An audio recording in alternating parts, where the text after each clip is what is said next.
Omulețul țoc-țoc te îmbrățișează pe loc.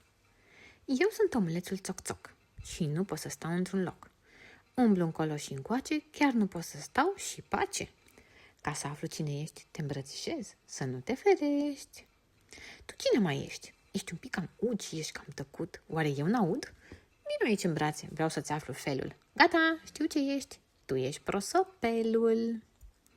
Tu cine mai ești? Pașii tăi fac trosc și mai zici și miau, eu nu te cunosc. Vino să te ating cu palmele goale. Haide, vino încoace. Vai, ce blană moale.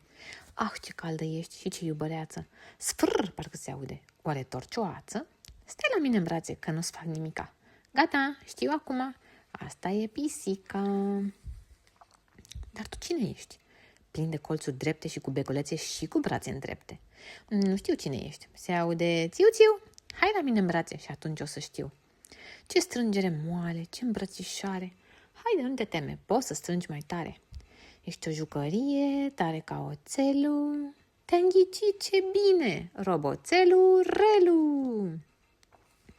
Te ghicesc eu oare? Poate am noroc. Vino să te pup, uite, țoc, țoc, țoc.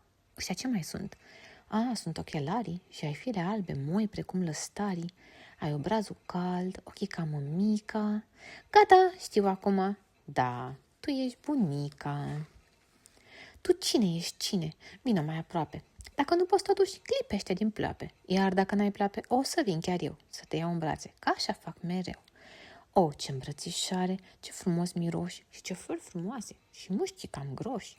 Nu sunt mușchi, e scoarță, nu mă duci cu preșul. Te-am ghicit și gata, tu ești chiar cireșul. Cine ești tu, cine? Spune-mi adevărul. Uite ce faci pozne, mi-ai zburlit și părul. Să te iau în brațe, hop, dar unde fugi? Ești cam răcoros și de ce mă alungi? Nu te văd deloc și te pierzi ca gândul. Gata, știu acum, așa-i că ești vântul. Tu de ce te legeni și ai ochi de tuși? Pielea ți este albă, coada ca de pluș. Ia să-ți mângâi coama, poate îmi dai un semn. Te-am ghicit și gata, căluțul de lemn. Uite o zână, ce caldă îmi pare. Inima-mi bate repede și tare. Ești frumoasă, zână, vreau la tine în brațe. Lasă-mi degețelul de păr să se agațe. Doar cu o îmbrățișare pe loc mi-am dat seama. Nimeni nu-i ca tine.